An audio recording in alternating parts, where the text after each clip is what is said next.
Imagine standing at the base of a 3,000-foot vertical wall of solid rock. No ropes, no safety gear, no second chances. One slip and it's over.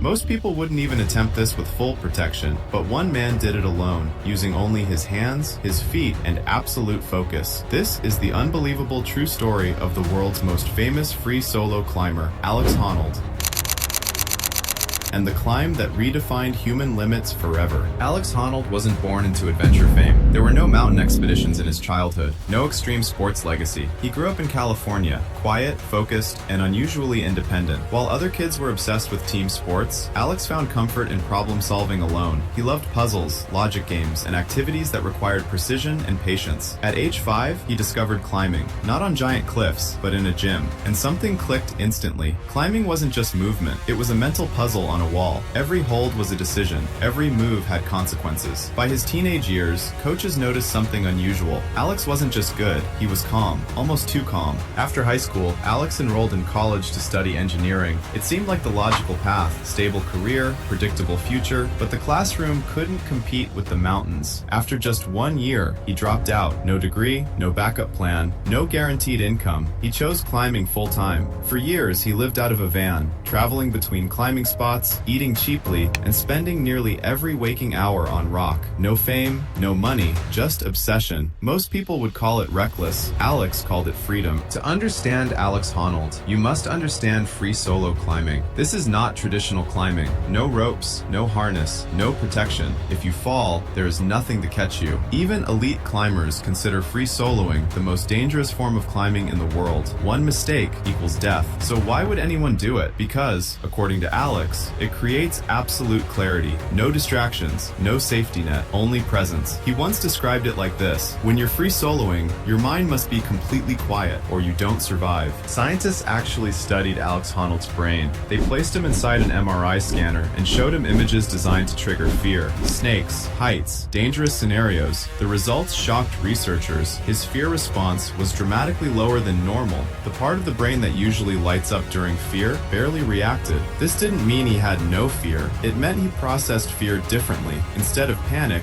he analyzed. Instead of reacting, he calculated. For Alex, fear was not an enemy, it was data. There is one wall that stands above all others in the climbing world, El Capitan, located in Yosemite National Park, nearly 3,000 feet of vertical granite. Many of the world's best climbers struggle to climb it, even with ropes. For decades, experts believed one thing: free soloing El Capitan was impossible. Not unlikely, impossible. Alex Honnold disagreed, and he began preparing, not for months, but for years. He studied every inch of the route, memorized every hold, practiced every move with ropes, hundreds of times. He wasn't gambling, he was engineering the climb. Preparation wasn't just physical, it was psychological. Alex rehearsed the climb in his mind repeatedly, visualizing each movement in exact order: foot placement, finger pressure, body balance. He treated the